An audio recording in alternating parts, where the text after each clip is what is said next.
w'ababirigi isakoshi ise amutwaye isakoshi yawe ifite $5,000 mwe mutwaza za nyakatsi urakoze n'indi yishyize niko se we barabizi ko bigiye kubera Nyamirambo urakoze have you seen the outfits? Let me show the outfit. Ariko mwambarira Nikuri yambaye n'injoro mfunguro se akantu k'imfunguro ese ibyo n'imfunguzo ndi kukinda kwiyama ese we nese mwamaze kwitegura ese ko wambaye neza DJ Chris Raza mbonye DJ Chris ese we uri hehe wana ese Erika nkubaze ko abantu benshi bari kumbwira ngo uri umugore wanjye ese we uko mana ese we none se ubwo ni ibiki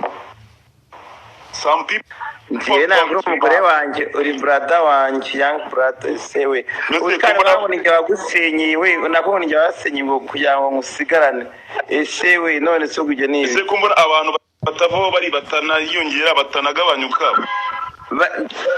bamaze muri 572 wowe uri kubona bangahe 505 niyo bagumye aho ngaho 589 ese we phone yawe bawongera usubireho numva nambaye neza ko iki munshyira muri comment ese kasi bite umbase mbanaho man kasfika amen benakatu mukure bawongera ugaroye be tugize abantu 385 rakoze Shairike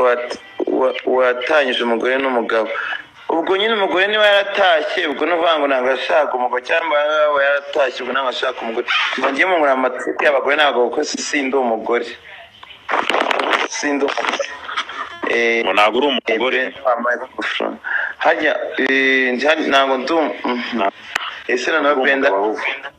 talk about what's going on where esewe DJ Nongo esewe manzi fede esewe ubu abambe twageze B lounge abambe mwagize B lounge mubanguke pi naye maze kwambara dore urakoze esewe none subwo esewe wabonye ko nambaye class pe muze tugende pe Benda yagarutse urakoze ese we danose kwanga ese we hamwe nongiye bitari ngombwa urakoze hari umuntu nongiye bitari ngombwa ariko ndaje najyaho mukureho uko sigiye ngombwa none subwo be uri kora noneho comment ndi kuzibona mba manze mbabwire ese we wabaye umugore wanjye ryari